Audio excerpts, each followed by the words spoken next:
అధ్యక్ష,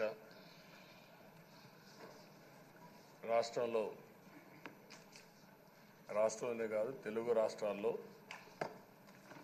అత్యంత సీనియర్ శాసనసభ్యులు మీరు ఒకరు. బీసీ నేతగా గుర్తింపు ఉన్న మిమ్మల్ని నేడు శాసనసభ అధ్యక్ష పదవిలో చూడడం చాలా సంతోషంగా ఉంది అధ్యక్ష.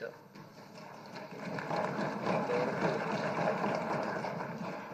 మిమ్మల్ని సభలో ఇక్కడ చూసాం, ఈరోజు అధ్యక్ష స్థానంలో చూస్తున్నాం. చాలా ఆనందంతో చాలా గర్వపడుతున్నాం. అందరి ఆమోదంతో 16వ శాసనసభకు స్పీకర్గా ఏకగ్రీవంగా ఎన్నికైన మీకు నా హృదయపూర్వక అభినందనలు, శుభాకాంక్షలు. ఈరోజు ఇక్కడ చాలామంది కొత్త శాసనసభ్యులు వచ్చారు.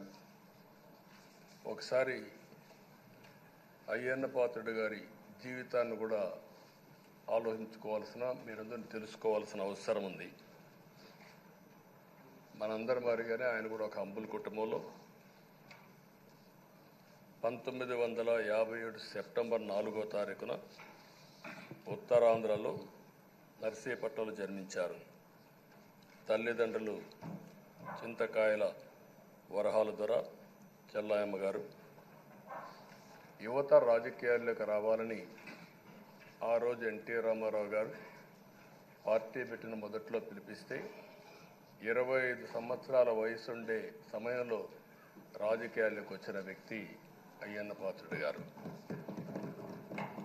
అక్కడి నుంచి 7 సార్లు ఎమ్మెల్యే అయ్యారు, ఒకసారి ఎంపీ అయ్యారు. ఎమ్మెల్యేగా, ఎంపీగా, మంత్రిగా తెలుగు రాష్ట్రాల్లో తనకంటూ ఒక ప్రత్యేకమైన ముద్ర వేయగలిగారు. ఏ పదవి ఇచ్చినా ఆ పదవికి వన్నె తీసుకొచ్చిన వ్యక్తి అయ్యన్న పాత్రుడు గారు. వారి కుటుంబం కూడా మనం ఆలోచిస్తే కొంతమంది ఫస్ట్ జనరేషన్లో రాజకీయాల్లోకి వస్తారు. అయ్యన్న పాత్రుడు గారిని చూస్తే 6 దశాబ్దాలు రాజకీయ చరిత్ర కలిగిన కుటుంబం. 1962లో అయ్యన్న పాత్రుడు గారి తాత లచ్చా పాత్రుడు గారు స్వతంత్ర పార్టీ నుంచి పోటీ చేసి గెలిచారు. స్వాతంత్ర సమరయోధుడు గౌత లచ్చన్న సమకాలికునిగా పనిచేశారు. అదే వారసత్వాన్ని కొనసాగిస్తూ అయ్యన్న పాత్రుడు గారు ఇప్పటివరకు పనిచేస్తున్నారు. 83, 85, 94, 99, 2004, 2014, 2024లో ఎమ్మెల్యేగా విజయం సాధించారు. నర్సీపట్నంలో తెలుగుదేశం పార్టీ పెట్టినప్పటి నుంచి వారే పోటీ చేస్తున్నారు. అది వారి యొక్క ప్రత్యేకత.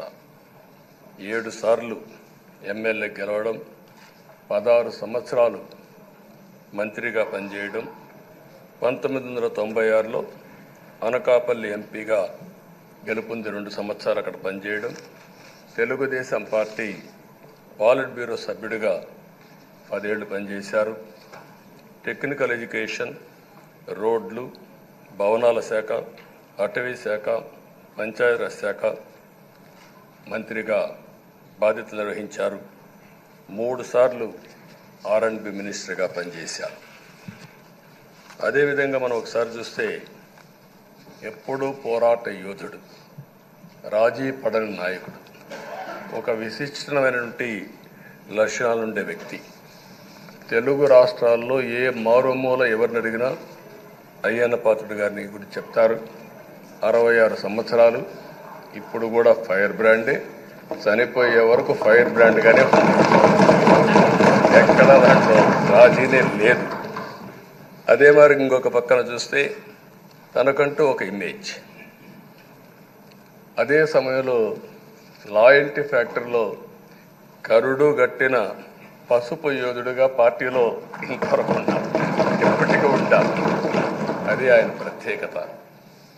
నీతి, నిజాయితీ, నిబద్ధత ఇవన్నీ ఉణికిపుచ్చుకొని రాజకీయం చేశారు.